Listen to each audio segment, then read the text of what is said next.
다윗이 지난번에 죄를 짓는 장면이 나옵니다. 하나님께서 원치 않는 인구 조사를 했습니다. 그래서 마귀로 인해서 인구 조사를 했습니다. 그래서 마귀가 유혹을 해서 하나님을 의심하고 교만했던 그런 이야기를 제가 지난번 설교 때 나누었습니다. 우리 삶에도 이렇처럼 마귀의 유혹이 있고 죄의 넘어짐이 있습니다. 그래서 죄로 인해서 우리가 넘어지고 원치 않는 하나님 앞에 원치 않은 일들을 할 때가 있습니다. 그때마다 우리가 잊지 말아야 할 일이 오늘 말씀에 나오는 이 15절부터의 말씀입니다. 과연 이 마귀의 유혹 속에서 다윗은 어떠한 모습을 보였을까요? 마귀의 유혹 속에서 그가 죄의 넘어짐이 있었을 때 어떤 믿음의 모습을 보이는지 우리가 말씀을 통해 나누려고 합니다. 26절에 보니까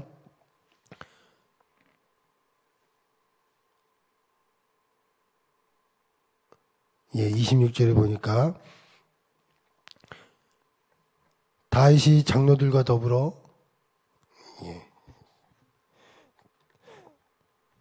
죄송합니다. 제가 여기 써놓은 거를 말씀을 잘못 썼습니다. 그래서 다시 읽겠습니다. 다윗이 장로들과 더불어 붉은 배의 옷을 입고 얼굴을 땅에 대고 엎드려 라는 말씀이 있습니다. 다윗이 굵은 배에 입고 16절이군요. 죄송합니다. 16절 제가 보겠습니다. 다윗이 눈을 들어보매 여호와의 천사가 천지 사이에서 칼을 섞고 했는데 다윗이 장로들과 더불어 굵은 배의 옷을 입고 배를 입고 얼굴을 땅에 대고 엎드려라고 써 있습니다. 이게 무엇일까요? 굵은 배는 회개의 의미를 갖고 있습니다. 회개하는 의미. 땅에 엎드리면서 회개 기도하는 다윗의 모습을 보게 됩니다. 다윗의 위대함은 무엇일까? 다윗의 정말 위대함은 회개하는 모습이에요. 정말 왕으로서 그가 정말 왕으로서 굉장히 신분이 하나님 앞에 서 있음에도 불구하고 그가 죄를 짓습니다. 항상 죄를 짓지만 그 죄에도 불구하고 그는 항상 하나님 앞에 엎드리는 왕이었어요. 그러니까 좌절하는 게 아니라 하나님 앞에 다시금 엎드리며 회개하는 것이죠. 마치 우리를 사랑하신 예수 그리스도 앞에 우리가 늘 회개하는 것처럼 우리는 늘 죄의 유혹에 빠질 수밖에 없습니다.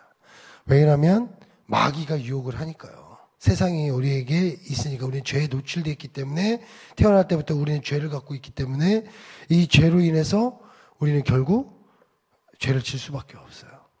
그런데 그때마다 우리가 잊지 말아야 할 것은 좌절하고 하나님을 떠나는 것이 아니라 바로 회개하는 믿음의 모습이라는 것이죠. 우리를 사랑하신 그 예수 그리스도 앞에 예수님은 우리를 위해서 십자가의 그 사건을 보이셨고 부활의 능력으로 우리의 죄를 용서해 주신 그분이 바로 예수 그리스도시잖아요. 그 예수 그리스도를 통해서 우리가 하나님과 가까워질 수가 있고 다리가 생겼고 그리고 결국 우리는 늘 하나님 앞에 죄로 인한 회개가 우리가 늘 함께 해야 됩니다. 근데 이 다윗의 더 위대한 점을 보면요. 24절에 보니까 이런 말씀이 써져 있습니다. 24절에 다윗 왕이 오르라에게 이르되 그렇지 아니하다.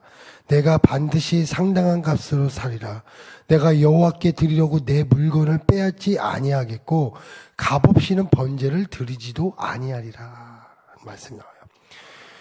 그 당시 제사를 그러니까 회개를 한다는 건 지금은 얼마나 하나님 앞에 감사해야 될지 지금은 그냥 이 교회에 와서 아니면 각자 있는 곳에서 우리는 하나님 앞에 회개 기도하면 됩니다. 하나님 앞에 기도하면 됩니다. 왜냐하면 예수 그리스도 통해서 과거에 있었던 제사적 의미가 다 바뀌었기 때문에. 근데 이 당시 구약에는 제사를 지내려면 정말 회개를 하려면 진짜 제사를 지내야 돼요. 큰 예배를 드려야 됩니다. 번제물을 드리고 하나님 앞에 불을 태워야 되는데 이때 하나님께서 갓을 통해서 다윗에게 장소를 지정해 줍니다. 장소를 알려주신 데가 바로 오르난의 타작마당이에요. 이 오르난의 타작마당에서 회개의 기도를 드립니다. 그러니까 한마디로 제사를 드리는 것이죠.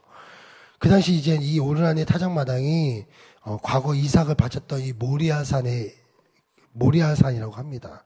과거 아브라함 이삭을 바쳤던 모리아산이라고 하는데 이 오르난이 이런 고백을 해요. 다윗에게 다 드리겠습니다. 필요한 거 있으면 다 드리겠습니다. 화목으로 다 드리고 내 거 다 들 테니까 양도 드리고 다 들 테니까 그냥 이걸로 왕께서 마음껏 제사를 드리세요 라고 얘기를 해요. 근데 다윗이 여기에서 어떤 선택을 할 수 있었냐면 그냥 오케이 네가 주는 대로 내가 그거 가지고 예배를 드리겠다 하는 그런 예배를 원치 않아요. 만일 그가 그냥 그곳에서 그냥 그걸 그래 내가 받고 그냥 드리겠다 하면 할 수 있음에도 불구하고 어떻게 하냐면 너 그러지 말라. 내가 다 드리겠다. 내가 있는 것을 다 해서 드리겠다라고 얘기를 해요. 저는 이 말씀에서 참 은혜를 받는데요.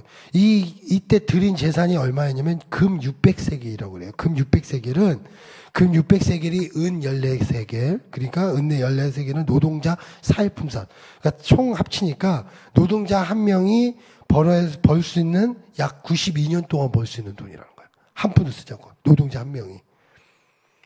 노동자 한 명이 92년 동안 벌어야 되는 돈이 이때 다윗이 드린 예물이에요. 그러니까 이 오르라니 그걸 드린다고 했는데 아니다. 나 그냥 내가 다 하겠다 하고 그걸 다 드리는 거예요. 이게 무슨 의미가 있냐면요. 우리는 그렇잖아요. 회개를 할 때, 하나님 앞에 죄를 고백할 때 그냥 하나님께 해야 되니까 하는 형식적 회개가 있어요. 우리에게 저도 먹을 때는 그냥 하나님 할 때도 있는데 다윗은 형식적인 회개가 아니에요. 하나님 명령해서 드린 회개가 아니라 바로 자신의 모든 것을 다해서 드리는 회개였다는 것이죠. 이것이 다윗에게 되게 중요한 위대한 하나님 앞에 보인 믿음의 모습이라는 겁니다. 늘 다윗은요 그런 믿음의 모습이었습니다. 정말 죄를 짓고 정말 남들은 정말 무너질 수 있는 그때도 자신의 모든 것을 다해서 하나님이 하라고 했으니까 드려지는 그런 예배가 아니라 정말 진심을 다해서 드려지는 그 예배, 그것이 다윗이 드린 진심의 예배였다는 것이죠. 우리도 늘 이 사실을 붙잡아야 되는 겁니다. 하나님 앞에 늘 진심으로 하나님 앞에 마음을 다해서 드려지는 그 하나님 앞에 죄의 고백, 그리고 하나님 앞에 용서함, 또 하나님 앞에 우리가 구함, 이것이야말로 하나님께서 원하는 정말 다윗이 드린 그런 위대함의 예배라는 사실입니다. 그렇다면 하나님께서 이 죄로 인해서 하나님께서 어떻게 하십니까? 26절에 보니까 제가 26절에 보니까 다윗이 거기서 여호와를 위하여 제단을 쌓고 번제와 화목제를 드려 여호와께 아뢰었더니 여호와께서 하늘에서부터 번제단 위에 불을 내려 응답하시고, 정말 진심을 다해서 드려지는 이 다윗의 예배를 통해, 이 오르난의 타작마당에서 드려진 그 예배를 통해 하나님께서는 어떻게 하셨어요? 그 예배를 받으셨다는 거예요. 그 죄를 받으셨다는 거예요. 그 죄의 고백을 받으셨다는 겁니다. 그리고 22절에 또 어떻게 써있냐? 전염병이 백성 중에 그치리라. 전염병이 하나님께서 내리셨는데 그 병을 바로 고치셨다는 거예요. 회복시켜 주셨다는 거예요. 그 노여움을 거둬주셨다는 겁니다. 그리고 22장 1절에 이런 말씀이 써져 있습니다. 제가 이 말씀 보고 참 더 은혜를 받았는데요. 다윗이 이르되 이는 여호와의 하나님의 성전이요 이는 이스라엘의 번제단이라 하였더라. 저는 이 말씀이 그냥 성전이요, 그냥 예배드린 그런 장소적인 의미인 줄 알았어요. 근데 이 오르란의 타작마당이 나중에 어떤 장소가 됩니까? 솔로몬의 성전터가 됩니다. 이곳에서 하나님의 솔로몬의 성전이 만들어져요. 솔로몬 때 이곳에 하나님의 성전이 건축된다는 거예요. 저는 이걸 보면서 다시 은혜를 받은 거예요. 왜 은혜를 받냐면 이 오르란의 타작마당 그냥 일반 마당이잖아요. 근데 다윗이 이곳에서 하나님께서 명령하셔서 하여튼 이곳에서 하나님 앞에 회개하며 하나님 앞에 진심을 다해서 눈물을 흘리며 하나님 앞에 기도하고 나갔더니 이곳을 통해서 하나님께서 솔로몬의 새로운 바로 하나님의 정말 참된 집이 된다는 거예요. 그렇게 바랬던. 회개로 일어난 그 땅을 하나님께서 그냥 내버려 두시는 것이 아니라 다시 사용하셔서 하나님의 큰 은혜의 성전으로 세워주신다는 사실입니다. 그러면 이게 뭘까요? 저는 이거 보면서 이게 하나님이에요. 이거구나. 내가 진심으로 눈물을 흘리고 진심으로 하나님께 나아간 그곳이 결국 하나님께서 세우시는 놀라운 부흥의 터가 된다는 거예요. 회복의 터가 된다는 것이고 은혜의 터가 된다는 거예요. 이게 바로 오르란 타작마당의 바로 비밀이라는 겁니다. 우리 사랑하는 성도님들, 바로 이렇게 하나님께서 세워주신다는 것이죠. 오늘도 우리가 사랑하는 성도님들, 우리 마음 가운데 우리는 뭐 늘 죄를 질 수밖에 없고, 저도 돌아서면 죄예요. 돌아서면 화를 내고, 돌아서면 분노하고, 돌아서면 또 실수하고. 근데 왜냐면 그게 죄의 습성이기 때문에 계속 우리를 마귀가 유혹하니까 쓰러뜨리려고 하는 거잖아요. 근데 우리가 그때마다 우리가 해야 될 것은 하나님 앞에 오늘도 나아가서 또 하나님 앞에 고백하며 다시 세우는 그런 믿음의 모습이야말로 정말 하나님과 내가 더 가까워지는 사랑이요, 하나님의 은혜의 길이라는 겁니다. 그리고 내가 그렇게 기도했던 그 모습을 통해 나를 더 세워주시고, 더 하나님의 은혜의 터로 세워주시고, 부흥의 터로 세워주시고, 회복의 터로 세워주시는 그 하나님의 그 믿음의 그 놀라운 일을 오늘도 바라보시면서 오늘도 하나님 앞에 나아가시는 우리 모든 성도 되시길 축복드리겠습니다. 기도하겠습니다.